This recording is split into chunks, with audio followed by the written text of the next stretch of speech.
baki menyusun neraka. Kita miliki bahan bakarnya, perihal waktu tunggu datangnya. O2 dijual oleh negara. Oh terima kasih kan usahanya. Sedotan besi.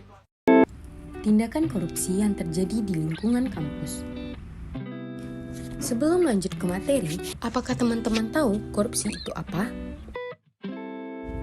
Nah, korupsi adalah suatu bentuk ketidakjujuran atau tindak pidana yang dilakukan oleh seseorang atau suatu organisasi yang dipercayakan dalam suatu jabatan kekuasaan untuk memperoleh keuntungan yang haram atau penyalahgunaan kekuasaan untuk keuntungan pribadi seseorang. Beberapa contoh korupsi yang terjadi di lingkungan kampus. Yang pertama, menyontek saat ujian. Kedua, plagiat atau copy paste. Ketiga, titip absen. 4. Melakukan gratifikasi kepada dosen. Kelima, kwitansi dan cap kegiatan palsu. Peran mahasiswa dalam pemberantasan korupsi di lingkungan kampus.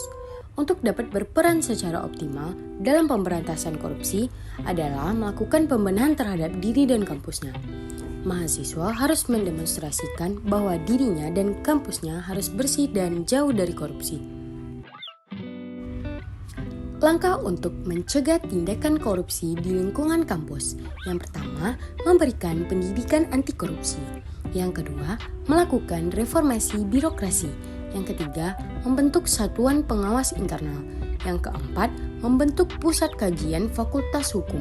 Yang kelima, membentuk pusat studi transparansi, publik, dan anti korupsi. Nah, jadi buat teman-teman jangan sampai melakukan tindakan korupsi di kampus ya.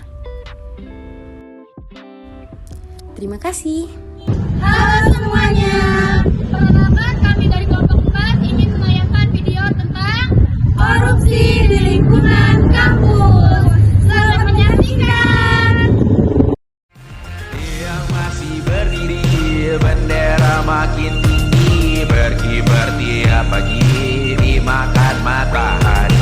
Merah makin memudar, yang bunglon merasa benar.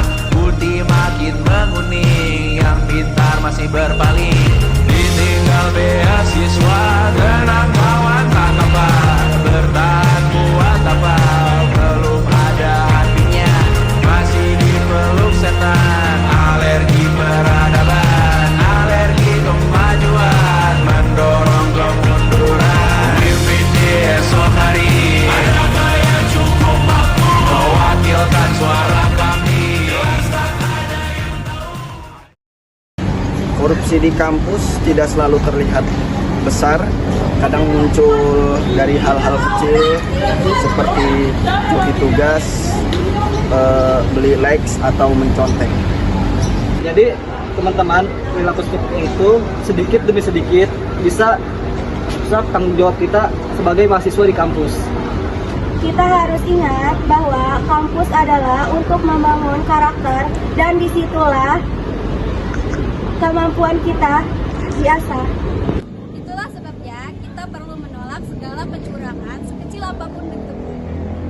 Dari diri kita sendiri, kerjakan tugas sesuai dengan kemampuan. Hindari cara instan yang tidak jujur. Kejujuran yang kita biasakan hari ini akan menjadi identitas kita di masa depan. Dengan langkah kecil yang jujur, kita dapat membantu menciptakan lingkungan kuliah yang lebih baik dan beretika. Terima kasih sudah menonton video kami. Semoga kita semua akan terus menjadi generasi yang jujur, berintegritas, dan dapat membawa hal baik. See you!